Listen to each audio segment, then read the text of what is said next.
आणि या सद्भावना पदयात्रेच्या समारोपाच्या कार्यक्रमाला गोड करण्याचा एक निमंत्रण दिलं।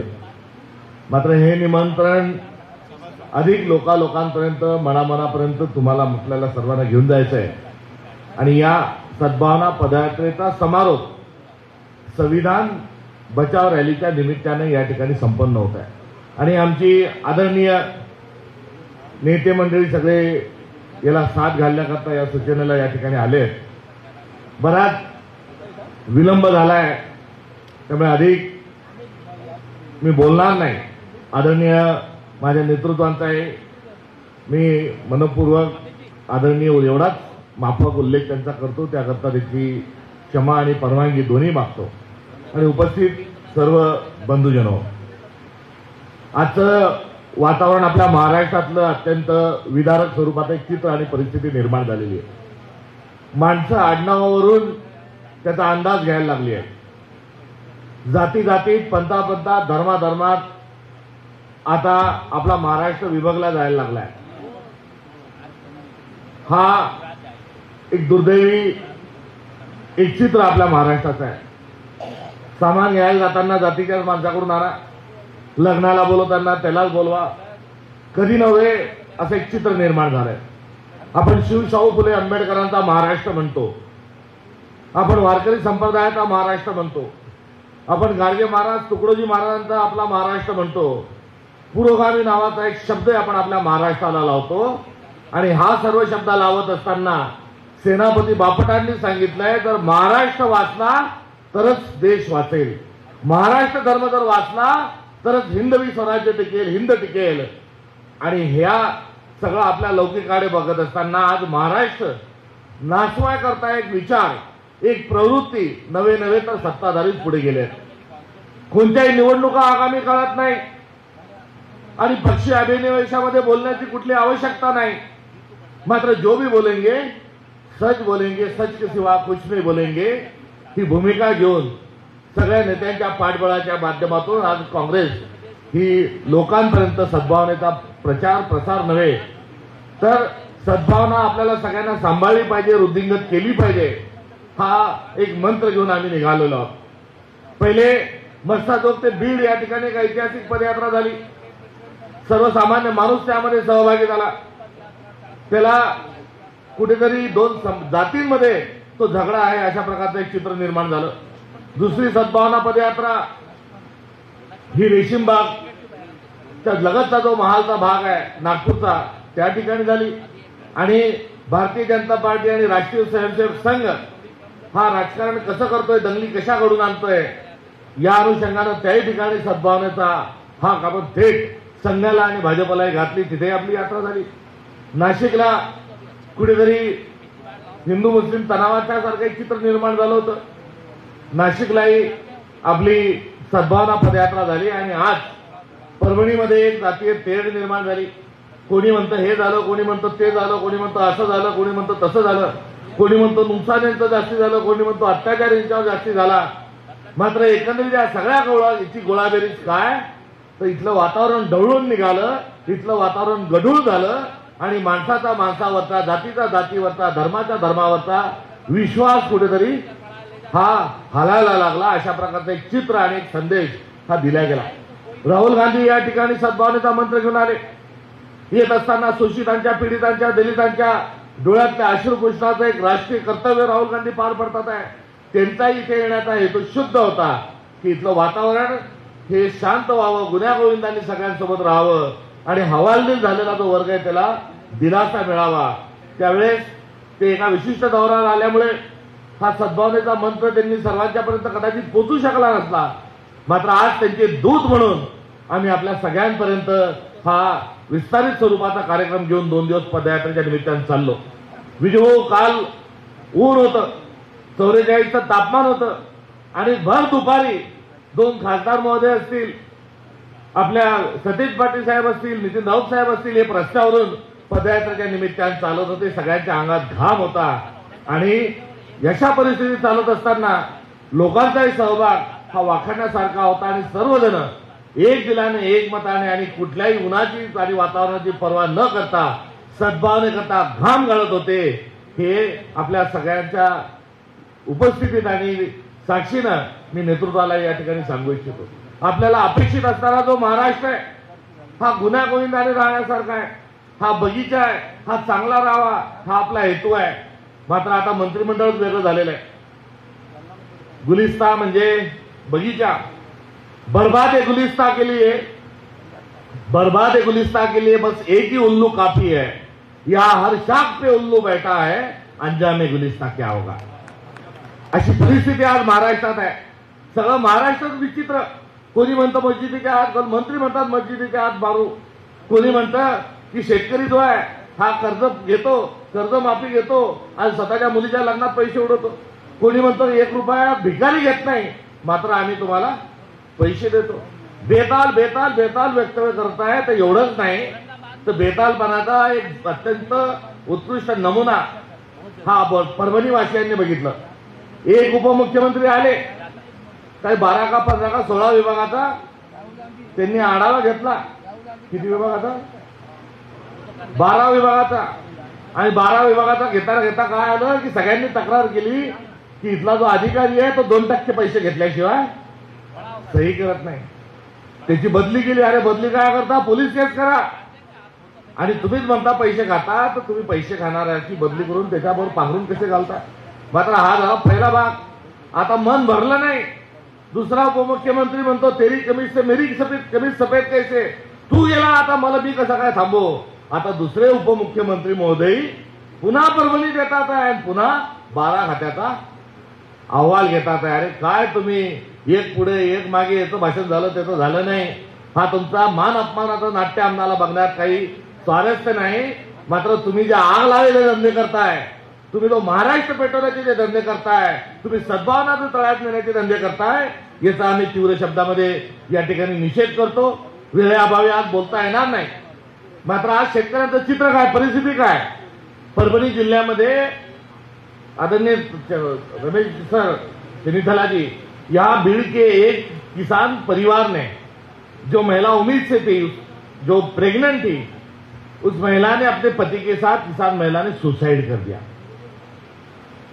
और ये सुसाइड जो है ये क्यों हुआ, तो और हो रहे, रोज 6 सुसाइड महाराष्ट्र में हो रहे हैं. किसानों के फसल को दाम नहीं, बेटे बड़े हो गए, उनको रोजगार नहीं, बच्चों की शादी नहीं हो रही है. और ऐसे इसमें आज किसान का जो मुद्दा है उसको छोड़कर हमारी सरकार को पड़ी किसकी है, तो अडानी और अंबानी की पड़ी है. अडानी अंबानी के लिए क्या कर रहे हैं, तो एक शक्तिपीठ नाम का एक रास्ता यहां से जा रहा है.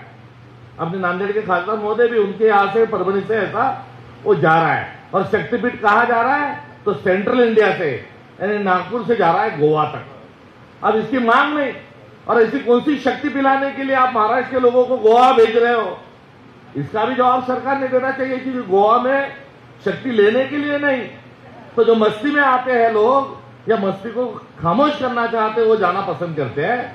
अब यहाँ के लोगों को जमीन बेच के गोवा में भेजने का इनका क्या कारण है, इस पे मैं कोई टिप्पणी नहीं करूंगा. मगर 88,000 करोड़ रुपए का ये रास्ता है. और हमारी मांग ये है कि कशाला तुम्ही 88,000 कोटीचा रस्ता करता. तुम्ही 1000 कोटी तुळजापूरच्या भवानीच्या मंदिराला 1000 कोटी द्या, पंढरपूरच्या पांडुरंगाच्या मंदिराला 1000 कोटी रुपये द्या, तुम्ही अजून नांदेडच्या गुरुद्वाराला 1000 कोटी द्या. जे जे मंदिर आहेत त्यांना 1000 कोटी द्या. 10-15,000 कोटीमध्ये आपली देवस्थानं चांगली होतील. मात्र हा जो शक्तीपीठ मार्ग आहे हा या भागातली शांतता बिघडवण्याच्या अनुषंगानं शेतकऱ्यांना नागवण्याकरता आणि नाचवण्याकरता होत आहे. आणि हा कोळसा वाहून नेण्याकरता, हा तस्करी करण्याकरता थेट समुद्र किनाऱ्यापासून तर हा नागपूरपर्यंत हा घातलेला घाट आहे. शेतकरी अहवाल दिलाय, बेरोजगारांना रोजगार नाही, महागाई वाढत चाललेली आहे. आणि अशा परिस्थितीत आता स्वतःचं अपयश लावण्याकरता यांना मान अपमान हे नाट्य दाखवणं यांना भाग आहे. आणि दुसरं जे आहे ते लोक जाती जातीत भांडतील, धर्माधर्मा भांडतील, तेव्हा त्यांचा ना करतापणा हा कुठेतरी लपण्यासारखा आहे. म्हणून ही महाराष्ट्राची सद्भावना लयास नेत आहे. आम्ही एक मशाल घेऊन आपल्यापर्यंत आलो. ही मशाल विचारांची मशाल आहे, स्नेहाची मशाल आहे, प्रेमाची मशाल आहे, संविधानाची मशाल आहे आणि डॉक्टर बाबासाहेब आंबेडकरांच्या संविधानाला थेट छत्रपती शिवाजी महाराजांच्या हिंदवी स्वराज्याशी जोडणारी मशाल आहे. बाबासाहेब आंबेडकरांचं संविधान आणि छत्रपती शिवाजी महाराजांचं हिंदवी स्वराज्य यात फरक नाही. आपल्या संविधानामध्ये आणि दुरितांचे तिमिर जाओ विश्वास धर्म सूर्य पाहो जो जे वांछिल तो ते लाहो प्राणी जात, हे पसायदानात आणि आपल्या संविधानामध्ये काही वेगळं नाही आहे. गाडगे महाराजांचा रोकडा धर्म जो आहे, तुकडोजी महाराजांची ग्रामगीता जी आहे, यामध्ये कुठलाच फरक नाही. आणि हा फरक नसताना मी महत्वाचा एक मुद्दा सांगतो की काल कोणते तरी एक शंकराचार्य का फंकराचार्य आहे, कोणाचा अनादर आणि अपमान करणं हेतू नाही. अरे तुम्ही बोलता किती, तुमचा अधिकार किती, तुम्ही हिंदू धर्माचे मक्तेदार आहेत का, हिंदू धर्माचे तुम्ही ठेकेदार आहे का? आम्ही पण हिंदू धर्माचे आहोत आणि हा हिंदू धर्म जो आहे हा मुठभर लोकांचा नाही. मात्र तुमच्या आणि आमच्या हिंदू धर्मात फरक आहे. आमचा हिंदू धर्म हा छत्रपती शिवाजी महाराजांचा आहे. आमचा हिंदू धर्म हा तुकाराम महाराजांचा आहे, ज्ञानेश्वरांचा आहे, शाहू महाराजांचा आहे, बाबासाहेब आंबेडकरांचा आहे, महात्मा ज्योतिबा फुलेंचा आहे, गाडगे महाराजांचा आहे, तुकडोजी महाराजांचा आहे. आणि तुमचा जो आहे हा छत्रपती शिवाजी महाराजांचा राज्याभिषेक नाकारणारं जे हिंदुत्व होतं हे तुमचं हिंदुत्व आहे. ते तुमचं हिंदुत्व तुमच्याजवळ ठेवा. या सर्व मनुवाद्यांना चिडून, या मनुस्मृतीला कंटाळून सगळ्यात पहिलं जे बंड केलं असेल आणि सगळ्यात पहिली जी क्रांती केली असेल ती तथागत गौतम बुद्धांनी केली. आणि हा चतुर्वर्ण बाजूला ठेवला, हा सर्व विटाळ बाजूला ठेवलाय, कर्मकांड बाजूला ठेवले आणि त्यांनी बौद्ध धर्माची स्थापना 2000 वर्षापूर्वी केली. त्यांच्या पाठोपाठ दुसरी क्रांती महावीरांनी केली आणि जैन धर्म हा त्यांनी स्थापन केला. बसवेश्वरांनी तिसरी क्रांती केली आणि शैव पंथाचा लिंगायत नावाचा एक पंथ, एक धर्म त्यांनी स्थापित केला. चक्रधर स्वामींनी अजून चौथी एक क्रांती केली. आणि या सर्व क्रांत्या ज्या आहेत या मनुवाद्यांना आणि मनुस्मृतीला कंटाळून झालेल्या आहेत.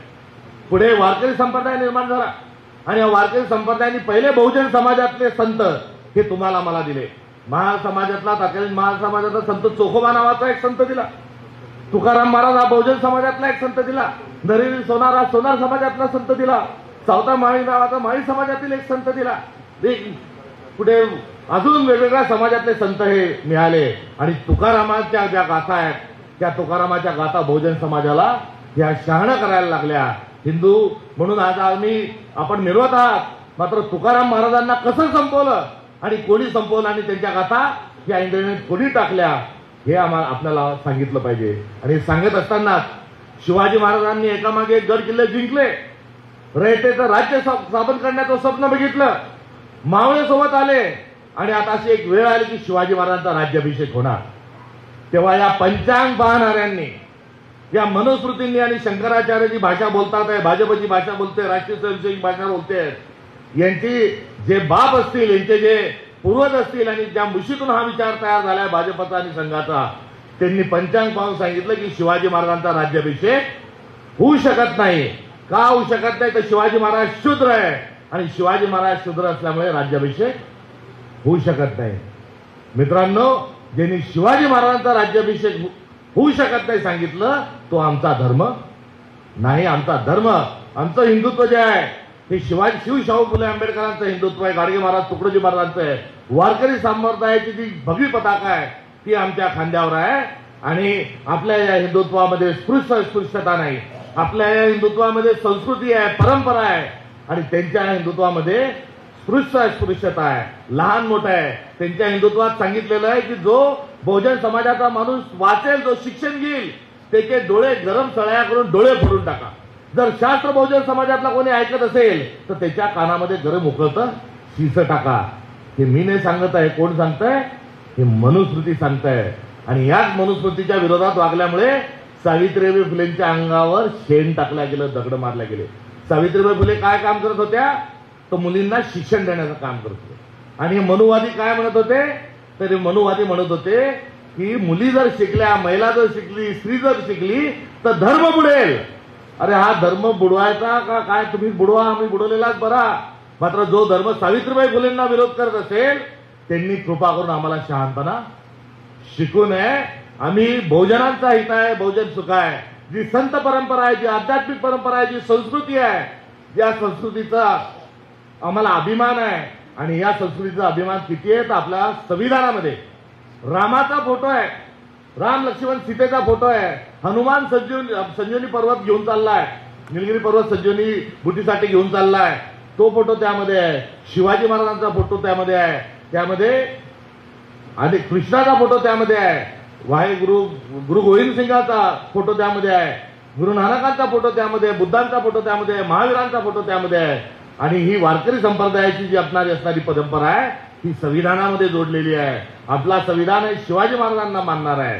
त्यामुळे आपण मनुवादी व्हायचं का संविधानवादी व्हायचं हा निर्णय आपल्याला सगळ्यांना घ्यायचा आहे. आणि तो निर्णय घेत असताना आज संविधान बचाव रॅलीचं निमित्त म्हणजे काय तर आपण या विचारांच्या विरोधात आहोत. या शंकराचार्यांच्या मी विधानाचा धिक्कार करतो आणि हिंदू धर्मातून निष्कासित करण्याचा अधिकार हा धर्मामध्ये अस्तित्वात नाही.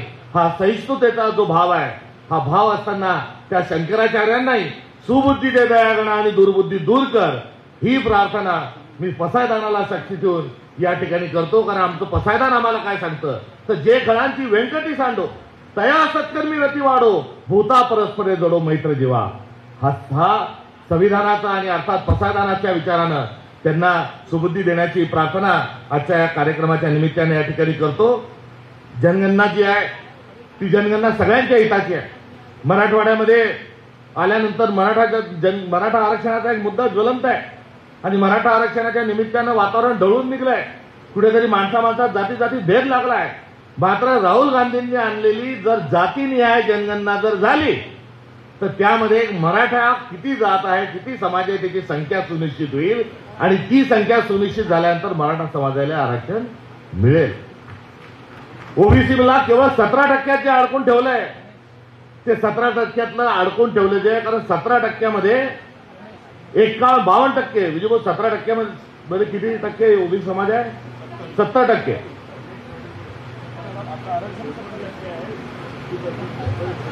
27 आता आहे पण ओबीसी मधल्या समाजाची जर जनगणना झाली तर हे 57 वरून 65% वाढेल. मराठा समाजाला त्यामध्ये आरक्षण मिळेल. ओबीसी समाजातले जे सर्व छोटे समाज आहेत त्यांनाही आरक्षण मिळेल. त्यामुळे मराठवाड्यातलाही जो ताणतणाव एक निर्माण झालेला आहे त्याला राहुल गांधींच्या या जनगणनेच्या फॉर्म्युल्यामुळे तिथेही सद्भावनेचा मंत्र हा मिळणार आहे. एवढं या कार्यक्रमाच्या निमित्ताने या ठिकाणी सांगतो.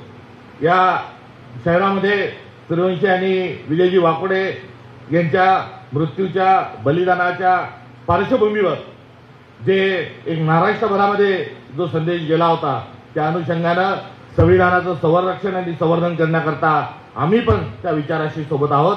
इथे जे चुकलं मागलं असेल त्याच्या अनुषंगानं पोलिसांनी योग्य ती कारवाई करायला पाहिजे होती. त्यांनी चुकीची कारवाई केली त्याचा धिक्कार करतो. जिथे काही चुकलं असेल त्या संदर्भात कारवाई होत असेल तर कुठली हरकत आम्हा संविधानवाद्यांना असण्याचं कारण नाही.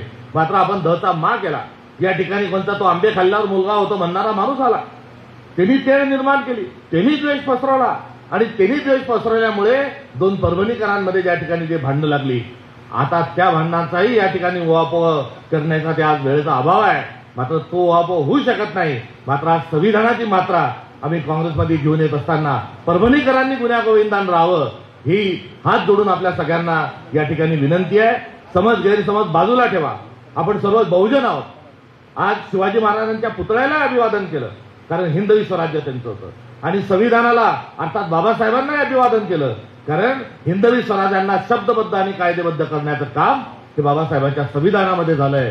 आणि हे दोन्ही महापुरुष आपल्याला गुण्यागोविंदन राहा हा संदेश घेत असताना आगामी काळात या ठिकाणच्या सर्वांनी एक मैत्रीपूर्ण वातावरणामध्ये राहावं ही आपला एक आप्त नात्यानं या ठिकाणी विनंती करतो. विजय वाकोडेजींच्या इथे गेलो असता त्यांच्या परिवाराने ते स्मारकाची जी इच्छा व्यक्त केली ती इच्छा व्यक्त करत असताना ते आमचं कर्तव्य आहे. इथे आशिष वाकोडेजी त्यांचे चिरंजीव आलेले आहेत. आमचे माजी महापौर आलेले आहेत. मी या दोघांनाही सांगू इच्छितो की याचं भूमिपूजन करायला मी आणि हांडोरे साहेबांनी सर्व मंचावरील इतर नेते आम्ही कधी यायचं याचं तारीख सांगा. आपण दोघंही उभे राहू. आपण दोघंही अशी तुमच्यावर जबाबदारी आहे. याआधी भरपूर वेळ साहेबांनी दिलेला तुम्हाला जो शब्द आहे हा काँग्रेसचा शब्द तुम्हाला आहे. त्याचा आम्ही जरूर त्या भूमिकेशी आम्ही ठाम आहोत. मात्र त्याचं प्लॅन आणि एस्टिमेट जे आहे ते लवकरात लवकर घेऊन तुम्ही मुंबईला या आणि ते या ठिकाणी मंजूर करत असल्याचं काँग्रेस पक्षाच्या वतीनं मी घोषणा करत आहोत. आणि हा संघर्ष जो आहे हा संघर्ष संविधानिक मार्गाने आणि आपल्या सद्भावनेच्या अनुषंगानं याचा कुठेतरी आपल्याला भूमिपूजनाच्या वेळेस त्याचं स्वरूप राहू बसलं पाहिजे, ही जबाबदारी आपल्या उभयतांवर आजच्या कार्यक्रमाच्या निमित्ताने या ठिकाणी टाकू इच्छितो. बोलायसारखे बरेच विषय, मात्र वेळेअभावी थांबतो. तुर्तास सद्भावना विषय घेऊन फार दूर आपल्याला जायचंय. राहुल गांधी आमचं एक नेतृत्व आहे, ज्यांना पहिल्यांदा सर्व लोक त्यांचा विरोध करत होते, कुठे मग हसत होते. आता त्यांच्याशी भांडता भांडता त्यांचे एक एक निर्णय हे लागू करत आहेत. असं एक नेतृत्व आपल्याजवळ आलंय. आगामी काळात अहिल्याबाई होळकरांच्या 300व्या जन्मशताब्दीच्या अनुषंगानं आपल्या काँग्रेसच्या वतीनं तोही उत्सव एक साजरा होणार आहे. आज राहुल गांधींना महादेव जानकर साहेब निमंत्रित करायला त्या ठिकाणी गेले होते.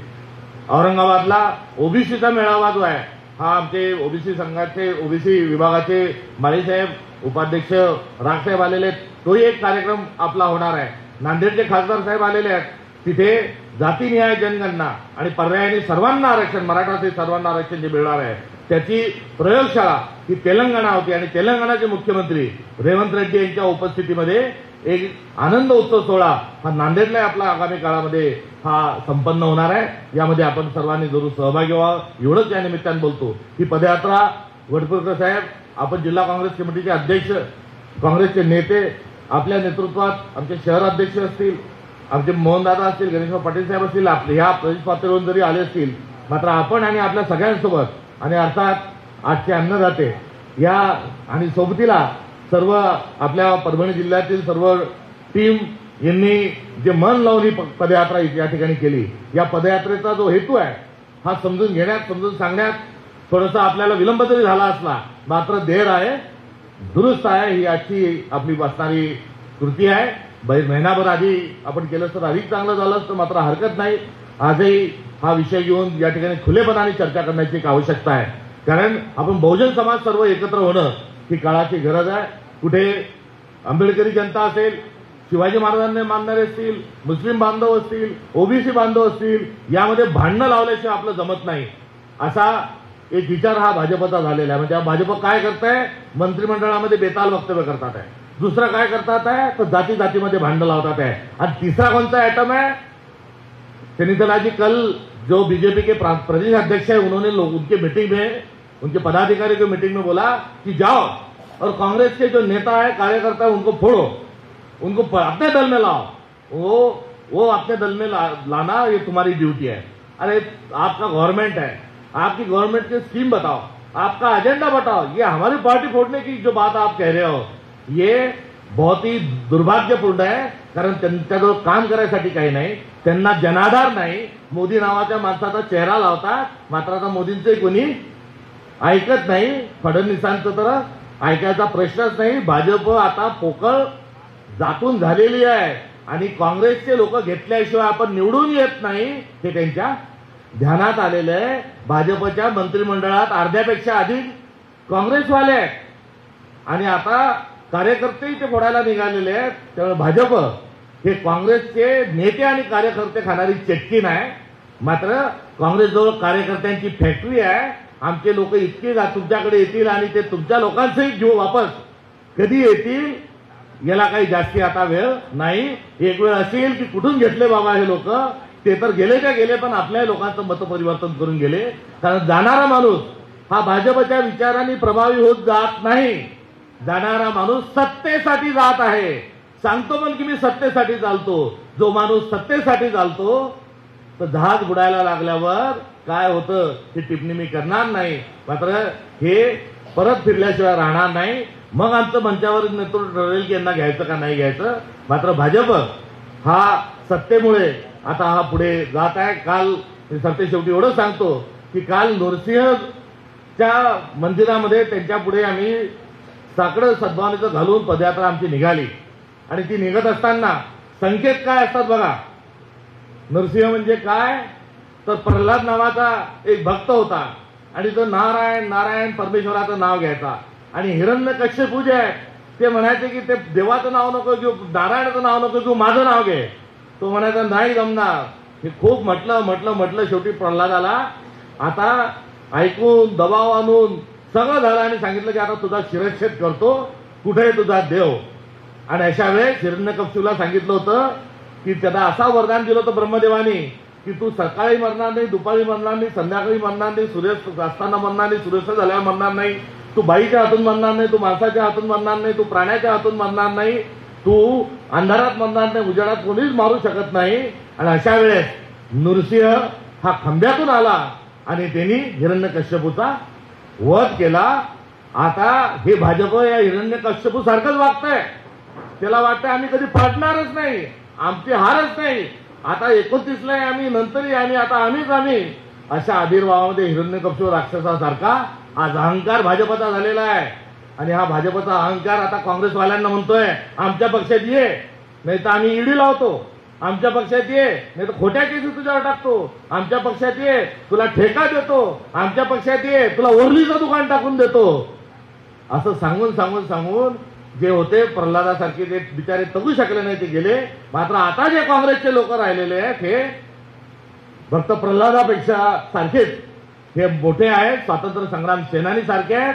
आणि यंदा आता संपवण्याकरता येणाऱ्या काळात मतपेटी असेल, ईव्हीएम असेल आणि चळवळी असतील, यातून आता हिरण्यकश्यपूचा वध करण्याकरता नृसिंहासारखे महाराष्ट्र धर्म वाचवणारे नागरिक जरूर येतील आणि या राक्षसाचा वध करतील हा विश्वास बाळगतो. आणि सद्भावनेकरता आपल्या सगळ्यांना साकडं या ठिकाणी घालतो आणि आदरणीय रमेश चेलीसला सरांना विनंती करतो की त्यांनी यावं व आपलं समारोपीय भाषण या ठिकाणी द्यावं.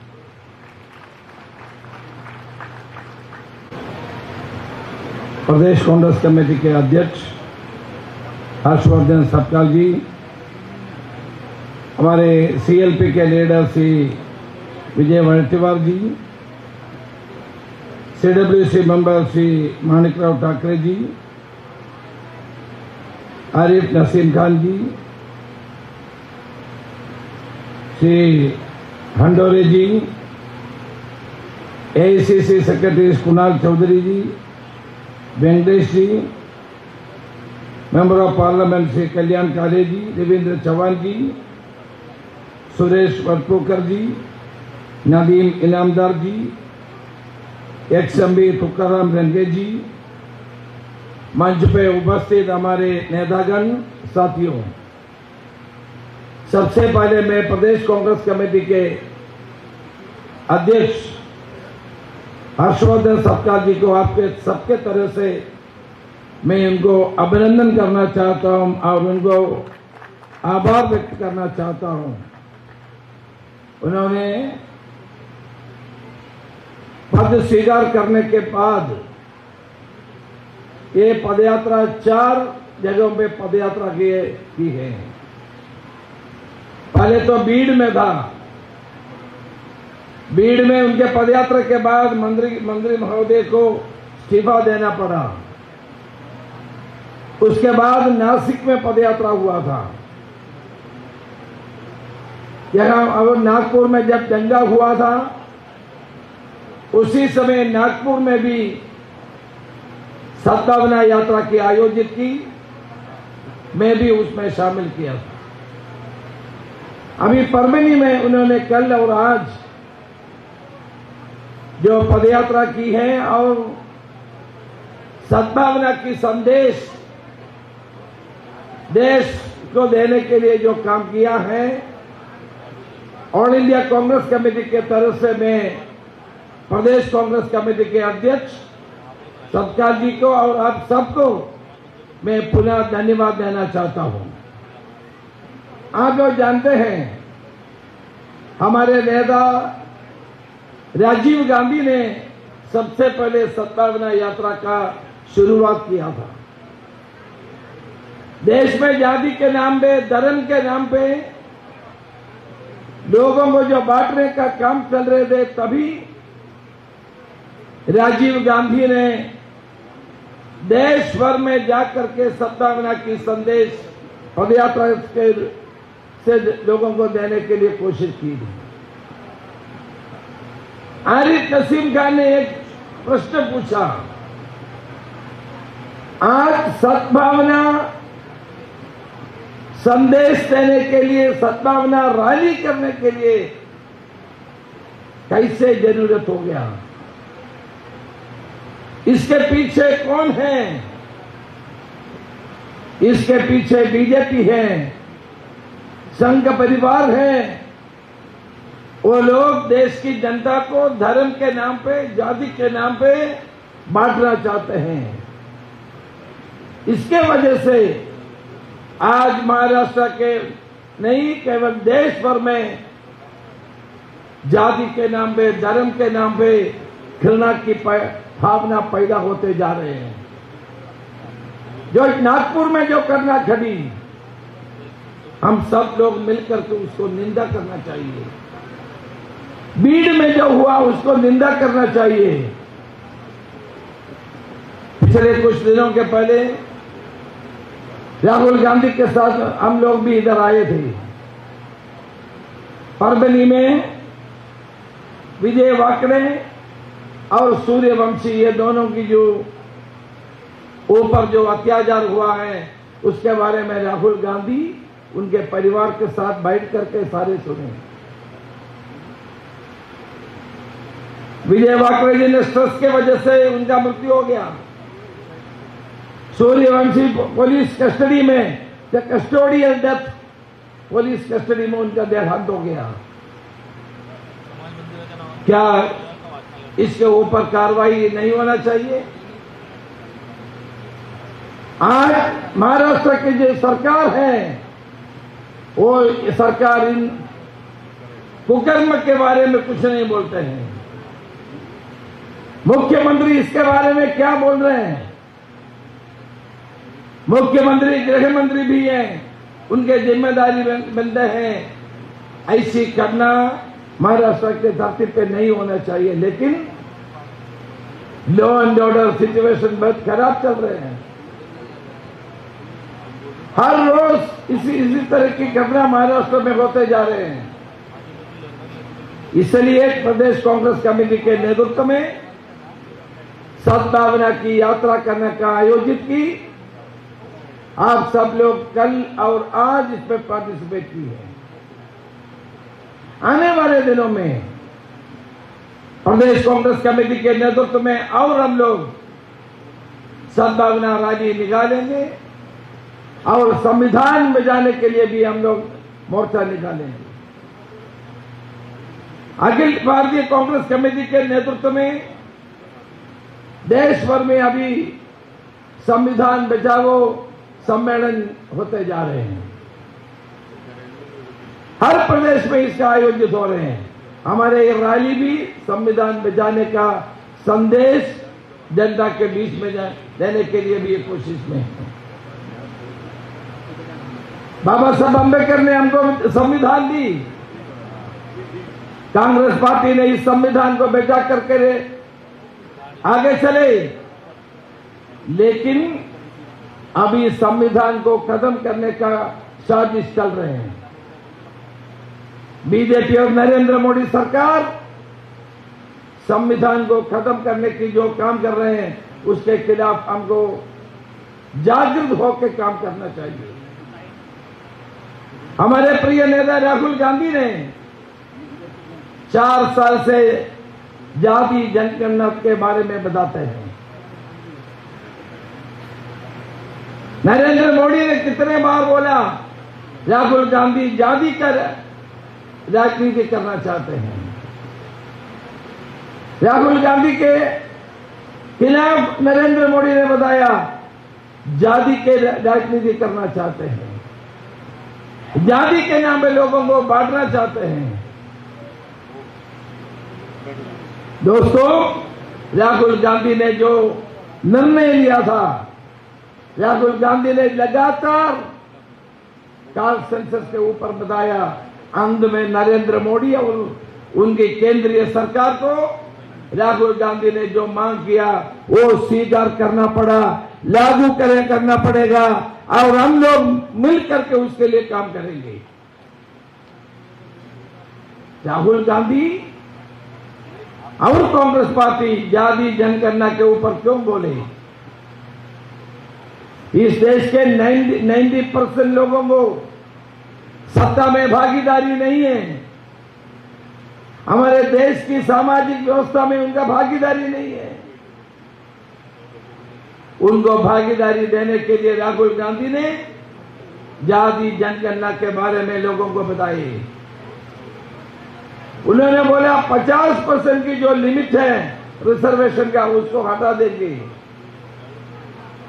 और उन्होंने बोला हमारे संविधान में जो 15(5) उसको लागू करेगा। 15(5) के आधार पे प्राइवेट इंस्टीट्यूशन में एससी और एसटी और बैकवर्ड क्लास को उनको अधिकार देने का काम है। 15(5) वो लागू करने के लिए हम कोशिश करेंगे। कांग्रेस पार्टी इसको लागू करने के लिए पूरा मिलजुल करके हम लोग कार्य करेंगे। नरेंद्र मोदी के ऊपर लोगों को विश्वास नहीं है। उन्होंने हमारे विमेन रिजर्वेशन के बारे में पार्लियामेंट में बिल पास किया, लेकिन अभी लागू नहीं करते। बिल पास किया लेकिन लागू करेगा 2030 के बाद। जाति जनगणना के बारे में उन्होंने बताया, कैबिनेट में डिसीजन लिया, लेकिन कब इसको लागू करेगा किसी को पता नहीं है। हमारा जनरल सेंसस कब होगा किसी को पता नहीं है। बिहार की चुनाव को देख करके उन्होंने ये आह्वान दिया, लेकिन इसको इम्प्लीमेंट कब करेगा इसके बारे में कोई अभी तक कुछ बताया नहीं है। इसलिए हर कांग्रेस कार्यकर्ता इसके ऊपर हमारे लोगों को और हर प्रदेश में जाकर के, हर मोहल्ले में जाकर के हमारे सारे देशवासियों को इसके बारे में बताना है। राहुल गांधी ने जो मुद्दा उठाया सामाजिक न्याय के लिए है। सामाजिक न्याय के लिए राहुल गांधी ने यह मुद्दा उठाया। उसका फायदा हमारे जो गरीब लोगों को होगा, एससी एसटी माइनॉरिटी और बैकवर्ड क्लास को होगा। इस देश के जितने शोषित पीड़ित लोगों को होगा। आने वाले दिनों में हमारा काम, हर कार्यकर्ता इसके बारे में प्रचार करना चाहिए, संविधान को बचाने के काम करना चाहिए और पार्टी को मजबूत करके आगे चलना चाहिए। बीजेपी के अध्यक्ष महाराष्ट्र में बताया कांग्रेस के कार्यकर्ताओं को बीजेपी में जोड़ने का काम करेंगे। नेता जाएगा, एक तो कुछ नेता तो जाएगा ही जाएगा, उनको उनका सत्ता चाहिए, उनको मंत्री पद चाहिए, उनको एमएलसी चाहिए, कुछ तो जाएगा ही जाएगा। लेकिन मैं विश्वास के साथ बताना चाहता हूं, महाराष्ट्र के कांग्रेस के कोई कार्यकर्ता बीजेपी में नहीं जाएगा। साथ लड़ेंगे और लड़ेंगे और कांग्रेस को मजबूत करेंगे। मैं ज्यादा अब से हमने बोलना नहीं चाहता हूं। आप सब लोग इस पदयात्रा में शामिल की।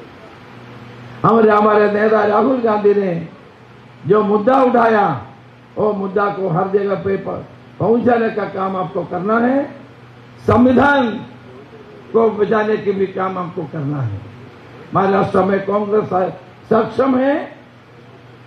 आने वाले दिनों में कांग्रेस और मजबूत होगा। सारे हर तरह की चैलेंजेस को देखने के लिए, चैलेंजेस को सामना करने के लिए महाराष्ट्र में पार्टी को शक्तिशाली बनाएंगे। इन्हीं शब्दों के साथ मैं सबको पुनः धन्यवाद देता हूं। जय हिंद, जय भीम, जय संविधान।